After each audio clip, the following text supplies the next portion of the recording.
大家好，欢迎来到听书学史。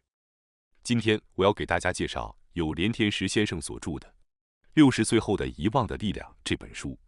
您是否曾因自己的负面情绪或他人的评价而感到过困扰，甚至因此错失了生活的乐趣？是否觉得自己一直活在别人的期待里？也许您还因为固守过时的健康观念、在意年龄，或是勉强维持的人际关系，让原本应该愉快的生活蒙上了阴影。对于这样的困境，本书给了您一个建议：忘掉那些无谓的烦恼，活出自己真正想要的生活。而要做到这一点，最重要的就是培养遗忘的力量。或许你会担心，忘记事情会不会是认知症的前兆？其实完全没必要担心，因为遗忘力是我们适应生活、提升幸福感的重要能力。今天视频的内容包括以下3个部分：第一，60岁后必须学会忘记的5件事；第二，保持心理健康的5大遗忘技巧。首先是第一部分，60岁后必须学会忘记的5件事。在人生的漫长旅程中，真正需要铭记的事情其实并不多。如今，连银行应用程序的密码都可以通过指纹或人脸识别来解锁。很多原本需要记住的事情已经不再那么重要。作者甚至认为，只要您知道自己是谁，此刻是何时，身处何地，其他事情即便忘了，生活依然可以顺畅地进行。事实上，80%的生活琐事并不会影响我们人生的质量，但讽刺的是，我们却常常为这些无关紧要的事而烦恼不已，忽视了真正重要的东西。人类大脑的设计本质上就是为了遗忘，记忆的过程包括存储和提取，而那些不常被提取的记忆，最终会被清除。这种遗忘并不是缺陷，而是大脑的一种进化智慧。计算机和 AI 没有遗忘的能力，可以无限地积累数据，但人类却拥有这种天赋。遗忘能让我们卸下心理的负担，过得更加自在。因此，善用遗忘的力量，不仅能减轻精神的负担，还能开启全新的生活方式。尤其是到了60岁，我们更要学会忘掉压在肩头的责任和束缚自己的关系，重新聚焦在真正重要的事情上。下面我将给大家介绍60岁后必须学会忘记的5件事。这5件事是：1、忘记自己的实际年龄； 2、忘记年老的刻板印象； 3、忘记以往的努力方式； 4、忘记独处时的孤独感； 5、忘记占据人生80%的琐事。接下来，我们逐一来详细解读这些事项。首先是第一件事，忘记自己的实际年龄。作者指出，到了60岁，应当学会彻底抛开年龄的束缚。德国老年医学中心的一项调查发现，在40岁以上的人群中，那些自我感知年龄较年轻的人，其日常生活功能的退化速度更为缓慢。这说明，觉得自己年轻的人，实际表现也会更年轻。这种思维的力量十分惊人。单纯认为自己还年轻，就能有效地减少压力，降低健康的损害。与此同时，持续的自我保养会让您在镜子中看到更好的自己，进一步增强这种积极的思维，从而形成良性的循环。正如“病由心生”这句话一样，年轻感同样也源于我们的心态。另一个有趣的实验来自南丹麦大学，研究团队拍摄了1826对70岁以上双胞胎的照片，并邀请陌生人根据照片来估算年龄。结果显示，那些看起来更年轻的双胞胎，在身体能力、认知功能和寿命上都表现得更好。尽管这些双胞胎共享相同的基因，但生活习惯和环境对寿命的影响远超遗传因素。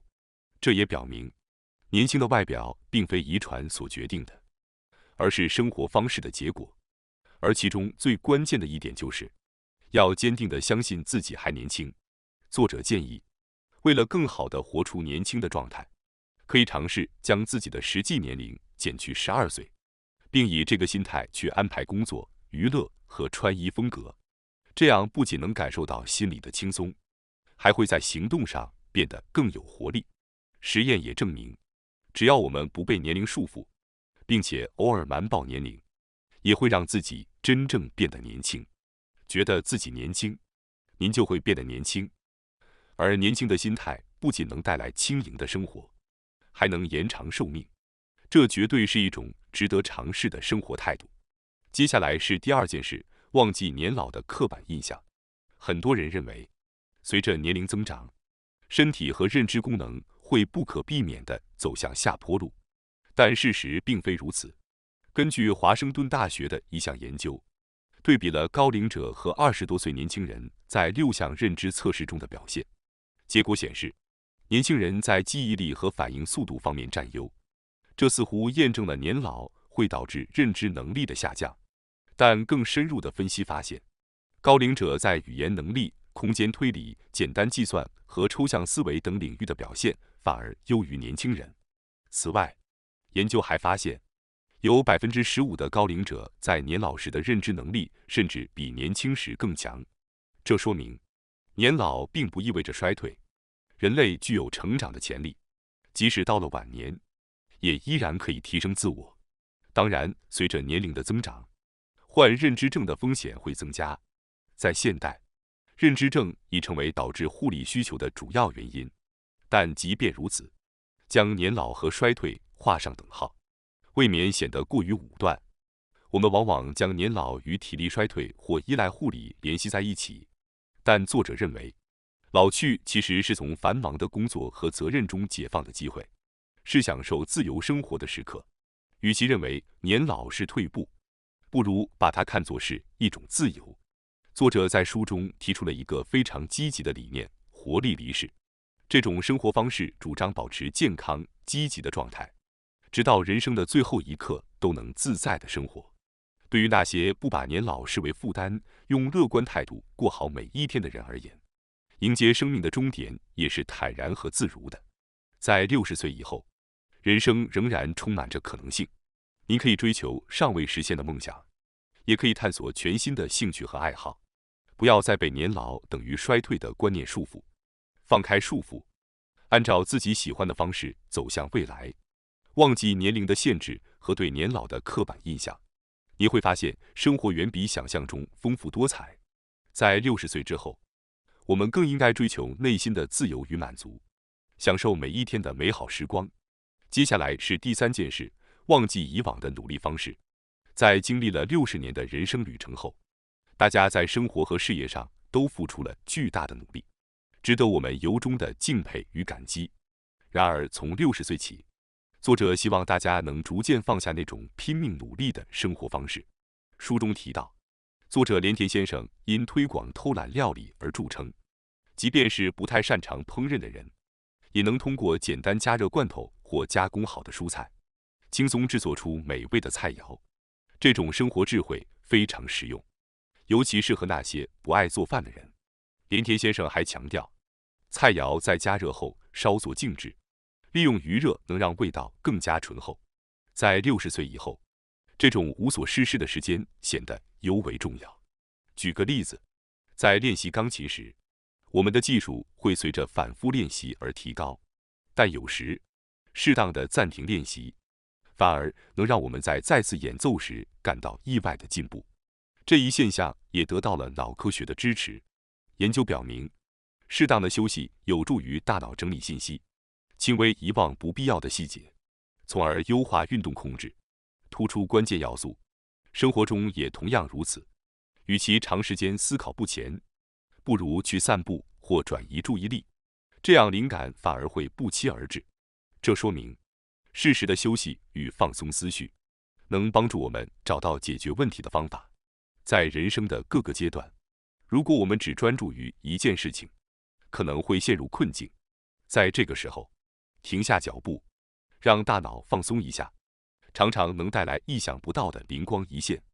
因此，60岁以后，请学会利用什么都不做的时间，不必总是逼自己拼尽全力，让这种智慧成为您的朋友，享受轻松自在的生活。接下来是第4件事，忘记独处的孤独感。随着年龄的增长，我们更容易感到孤独。在学生时期，大家都能成为很好的朋友，但成年后，许多关系会逐渐疏远。退休后，常常发现自己没有朋友的情况屡见不鲜。有些人无法忍受独处，总是希望与他人保持联系，但表面的社交并不能真正满足内心的需求。在人群中感到孤独，是人类的共同特性。有些人因而会追求更多的人际关系，希望填补内心的空虚。对于这些人来说，在进入60岁后，作者建议大家尝试忘记独处时的寂寞，培养一个人也没关系的心态。唯有如此，才能打破孤独的恶性循环。在独处时重新审视自我，可以让自己的价值观更加清晰，提升自我接纳的能力，逐渐意识到这样的自己也很好。享受独处的时光，不再依赖他人，可以发展出独特的思维方式，使生活更加丰富多彩。需要注意的是，朋友并不一定是那些可以推心置腹的人，保持适度距离的松散关系，反而在60岁之后可能成为重要的心理支持，帮助我们度过老年的生活。即使独自生活，也可以通过简单的互动保持与社会的联系，比如和常去的商店的店员打招呼，或者在遛狗时注意路过的孩子们。这些小细节提醒我们，我们依然在扮演着有意义的社会角色。只要与社会保持着连接，孤独感便会淡化，独处也会变成一种美好的体验。当然，如果你有可以倾诉的挚友，那自然是件好事。但即使没有，只要拥有适度的社交关系，也就足够了。毕竟，我们都是独自来到这个世界，最终也将独自离开。接下来是第5件事，忘记占据人生80%的琐事。60岁以后，特别需要注意的是，尽量忘掉那些与自己无关紧要的事情。在如今的100岁时代，对于60岁的人来说，未来还有40年的时间。相比于刚出生时的100年，40年似乎有些短暂。因此，为了让剩余的时间更加有意义，不能再浪费在琐碎的事情上。意大利经济学家维尔弗雷多·帕累托提出了著名的帕累托法则，即80%的成果来自20%的投入。例如，20%的工蚁负责采集80%的食物，这表明并非所有蚂蚁都在均匀的工作。只要掌握了那20%的关键，其他80%的事情就可以放手不管。同样的，我们人生中的20%构成了真正的核心，塑造了我们的自我价值。如果能牢牢把握这20%的关键，就可以无所顾虑地忘记其余80%的琐事。在余下的人生中，请把精力集中在真正重要的20%上，勇敢放下剩下的80%。这正是让老年生活更加充实的秘诀。接下来是第2部分，保持心理健康的5大遗忘技巧。我将为大家介绍5项帮助保持心理健康的遗忘技巧。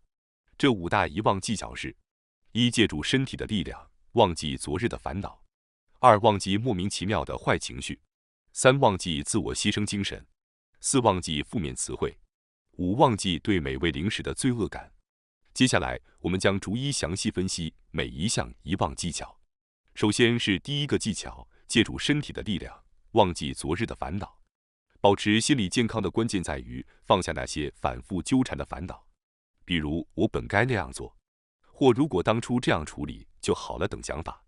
我们常常会不自觉地陷入思维的循环中，这是因为我们的内心不善于遗忘，越想忘记的事情，反而会愈发清晰。我们可以利用身体的力量来帮助自己忘却烦恼。当我们陷入烦恼时，通常会低着头，视线向下看。这时候，可以尝试调整姿势，进行全身伸展运动，双臂上举，尽情伸展全身，张开胸部，配合胸式呼吸。吸气时将胸腔充满空气。一般来说，腹式呼吸被认为有助于平静心情。但书中作者连田先生指出，胸式呼吸能刺激交感神经系统，使心情开朗，充满动力。对于60岁以上的人来说，长期工作的压力可能导致内心感到空虚。此时，通过胸式呼吸激发的挑战精神，或许会帮助我们重新找到新的兴趣和目标，从而忘却昨日的烦恼。建议大家在清晨沐浴阳光时进行这种伸展练习。我们的生物钟大约是24小时半。清晨的阳光可以帮助我们重新校准生物钟。每天早晨用胸腔充满新鲜的空气，来迎接新的一天，多数烦恼将不知不觉地消散。接下来是第2个技巧，忘记莫名其妙的坏情绪。如果通过胸式呼吸和伸展运动缓解了烦恼，那么也可以尝试放下那些莫名的坏情绪。在绘本《没有名字的猫》里面讲了一个故事，故事中的猫渴望拥有一个名字，因为周围的猫都有名字，唯独它没有。于是它四处寻找名字，但总是找不到。直到有一天，一个女孩轻声呼唤它时，它才意识到自己真正渴望的并不是名字，而是被人关心的温暖。这个故事告诉我们，那些没有名字的情绪，常常让我们感到茫然。我们有时会经历无缘无故的情绪低落，甚至自己也无法解释原因。最终，我们可能变得不耐烦，说出刻薄的话，或散发出不快的气场，事后又会感到十分后悔。这些行为的根源正是未被察觉的无名情绪，就像猫等待着被呼唤一样，我们的情绪也在等待着我们去命名和认知。只有自己才能发现并命名这些情绪。例如，当你意识到自己因工作拖延而感到焦虑时，可以为这种情绪起个有趣的名字，如工作焦虑综合症。赋予情绪幽默的名字本身就能使这些负面情绪减轻和消散。当你能直视并命名自己的情绪时，解决办法自然就会浮现。情绪管理不仅有助于减少不安与烦躁，还能让我们更好地接纳生活中的各种情绪。我们无法只携带积极的情绪生活，悲伤、嫉妒和愤怒同样会出现。关键在于接纳这些情绪，并理解自己当前的状态，就像那只没有名字的猫一样。当我们对自己的情绪给予关注时，它们便得到了治愈。接下来是第3个技巧，忘记自我牺牲精神。在60岁以后，为了调整心态并维持心理健康，学会放下长期以来的自我牺牲精神至关重要。在过去的60年中，无论是在工作中尽职尽责，还是在家庭中承担繁重的家务与育儿责任，您可能一直在为他人和社会付出。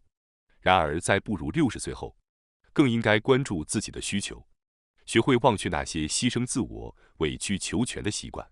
许多人常常压抑自己的想法，认为只要忍耐，就能使事情顺利进行。然而，这样长期压抑自己，反而不会赢得他人的尊重，他人只会利用您，最终将您视为可有可无的存在。